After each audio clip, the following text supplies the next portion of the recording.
Good morning, everyone. Today, we're going to have a glimpse about the world of horse racing and betting game, which is said to be one of the famous and most addictive games nowadays, not only here in the Philippines but also in the whole world.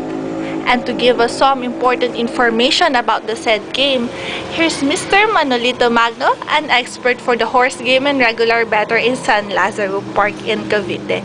Good morning, Mr. Magno. Yes, First of all, how did you introduce to this game? this was introduced to me by a friend, Oh, so is this a college or high school friend? high school. Do you still remember when was your first time and your first game in a horse racing track? Yes, Tell us about the first game you played. it was in the late 80s when my friend introduced this to me. At first it was fun and I even won big amount on my first bet. Oh, that's great. So, how long have you been involved in this game? I have been playing this game for almost 30 years. Oh, 30 years. Wow. For what I know, horse racing is popularly coined as the sport of kings. Can you think of a reason why is it called this way? Maybe because it is a game with 1,000 thrill. I agree with it. Can you cite some important terms in horse racing? Jockey, in Jockey. Tagalog, hiniti. Okay. Dividend, the amount, the price can get the better. Okay, dividend.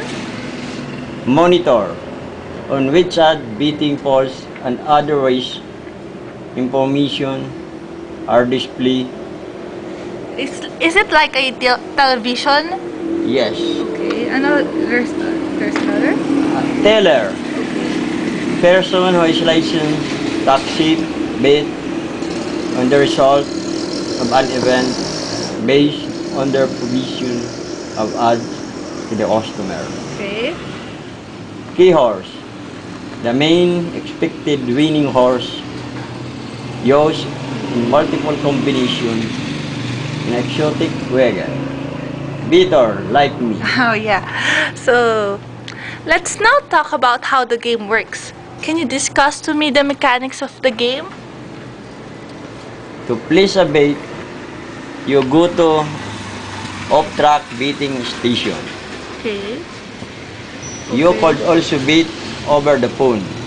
That's cool.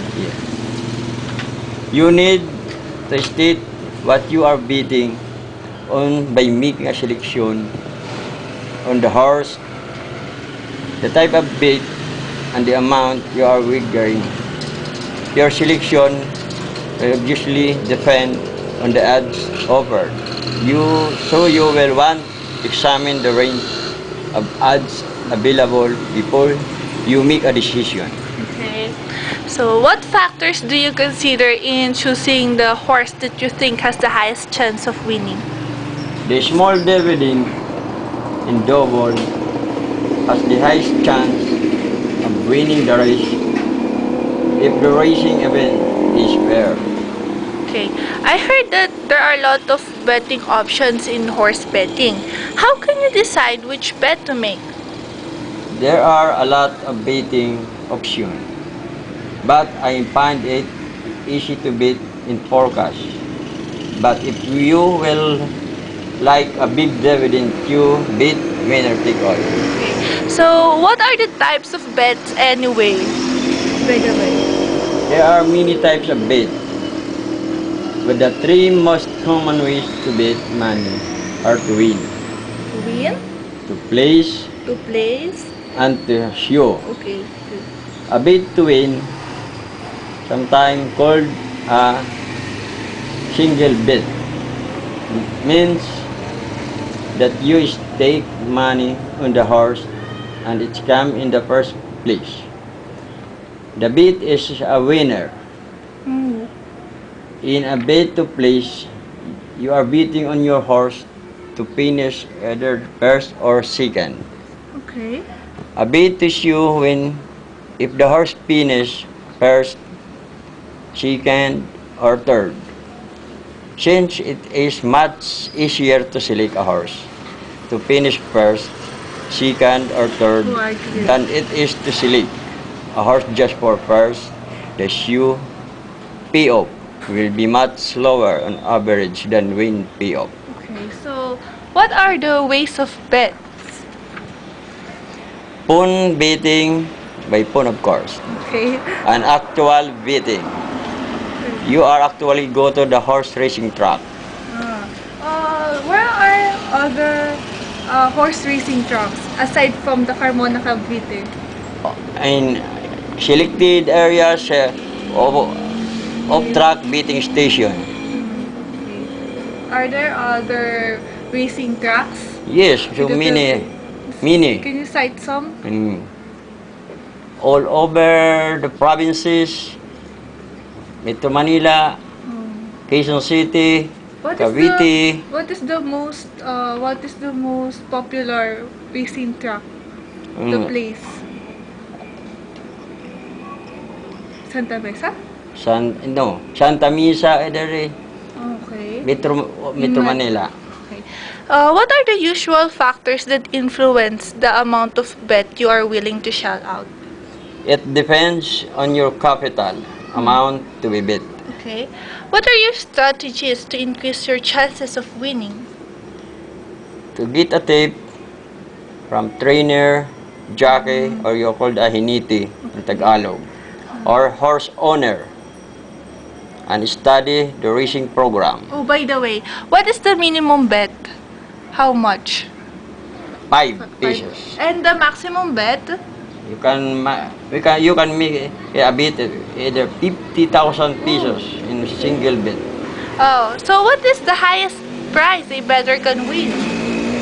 The highest prize a bidder can win 1,000,000. Oh, 1,000,000, that means 1,000,000, 2,000,000, or 4,000,000. 4,000,000 is the highest. Yeah. Okay. What about the minimum price, the lowest? 10 pesos in a 2 pesos a bet you can win at 10 pesos. Okay.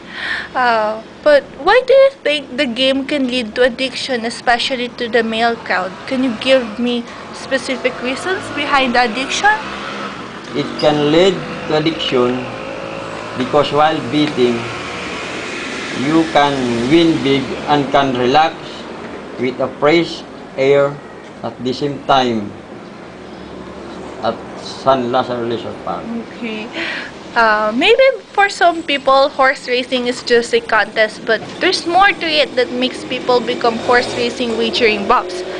It is regarded by many, including you, Mr. Magno, as a very exhilarating and money-spinning type of sport that, as what you said earlier, one reason behind the addiction of people.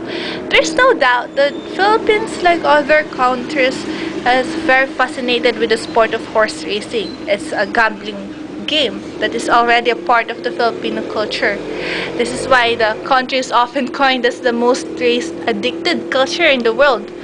But the big question is, when this game will end its fame? Have you ever asked yourself when you are going to participate in a horse racing and betting game? Until when? Until there is a horse racing game. You'll... But it is only my pastime game. Oh, okay. But you will continue to play. To please a bit. Okay. So, that's all. Thank you, Mr. Magno, for the time, information, and ideas you've shared to us. Thank you so much. Have a nice day. Welcome. Oh, thank you. Yung pakinggan mo nga.